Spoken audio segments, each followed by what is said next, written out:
ونستعينه ونستغفره على نبينا محمد وعلى آله وصحبه أجمعين أما بعد.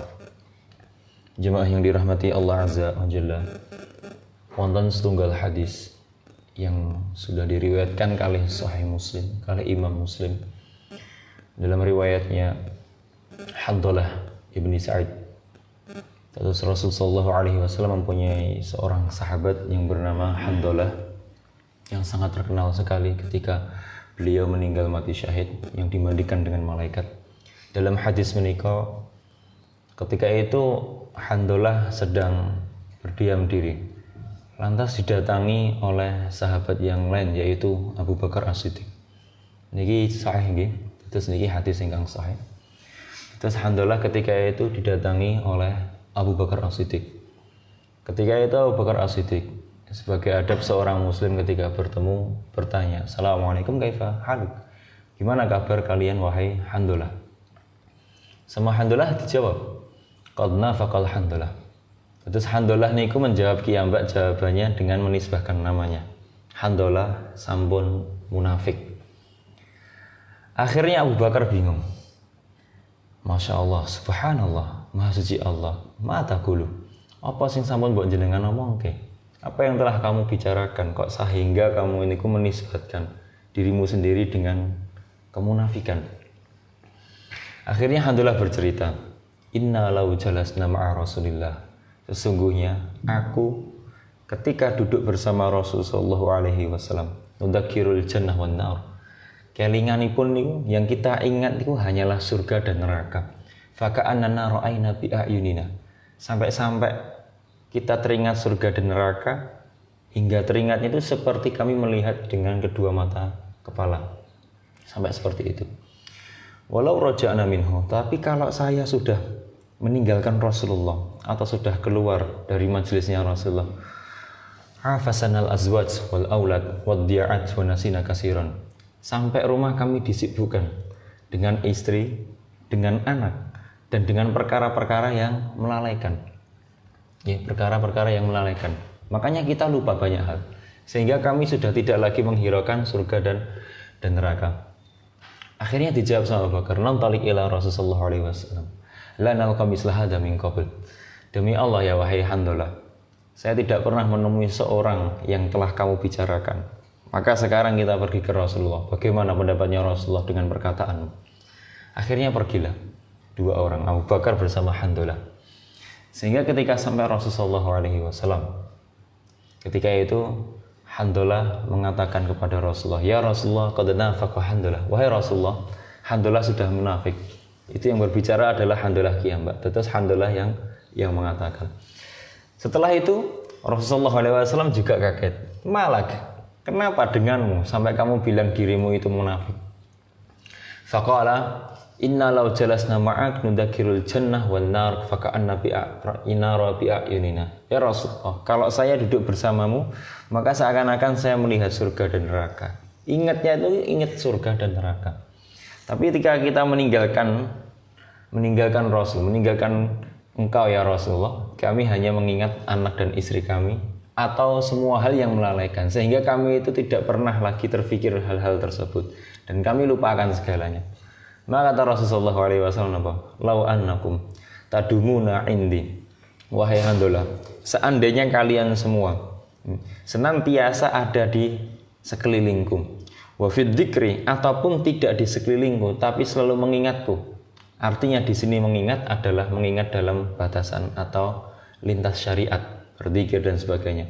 Meskipun kamu tidak di sekelilingku, tetapi engkau mengingat Allah dan Rasulnya, la safatkumul malaika ala furusyikum wa turukikum. Maka sesungguhnya malaikat niku akan tetap mengiringi kamu, meskipun atau sekalipun kalian ada di kasur, kamu ada di jalan. Maka kenapa Rasulullah SAW menyampaikan redaksi kasur dan jalan?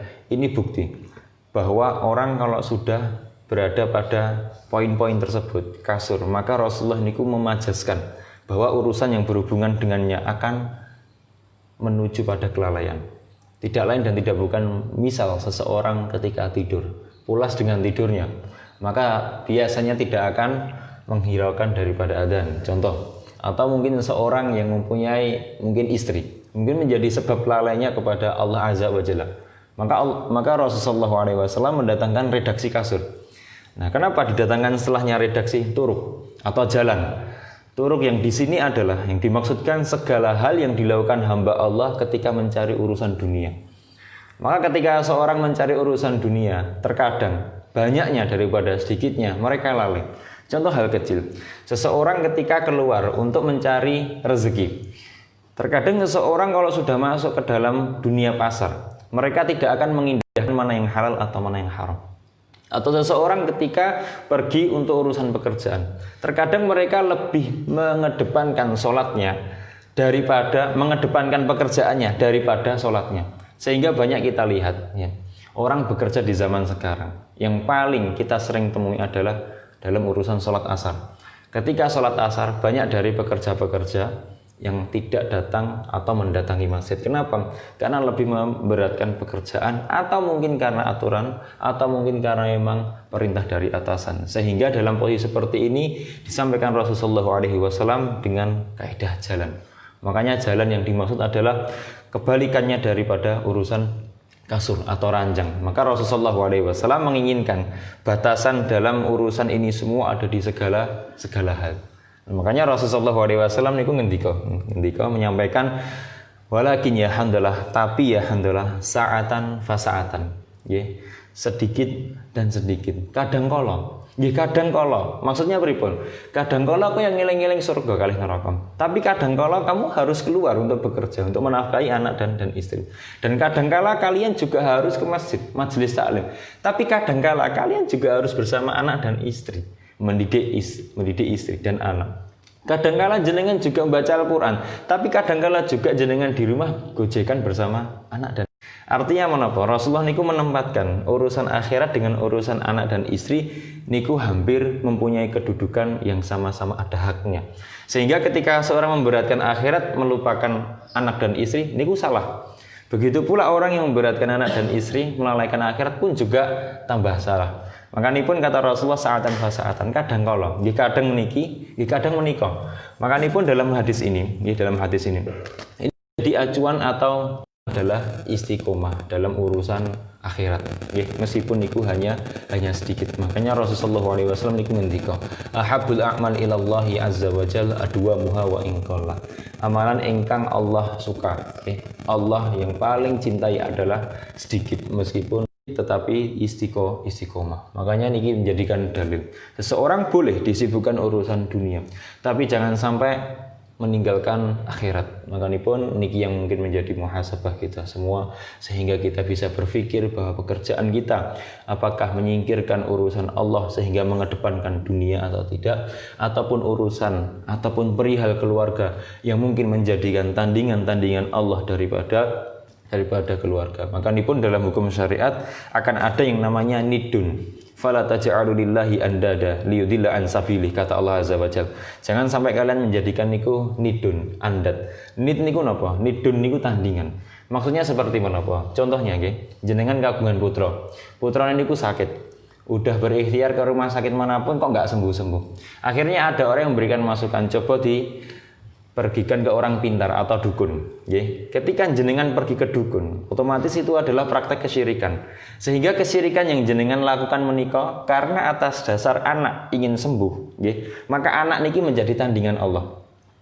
Atau misal istri yang mungkin kita memprioritaskan dalam kebutuhannya, sehingga kita bekerja mengedepankan untuk mencari rezeki yang cepat, tapi niku haram, maka istri niki adalah tandingan. Maka istri adalah tandingan. Atau mungkin seseorang menjadikan jabatannya untuk tamak kepada manusia, sehingga di situ terjadi praktek kedoliman.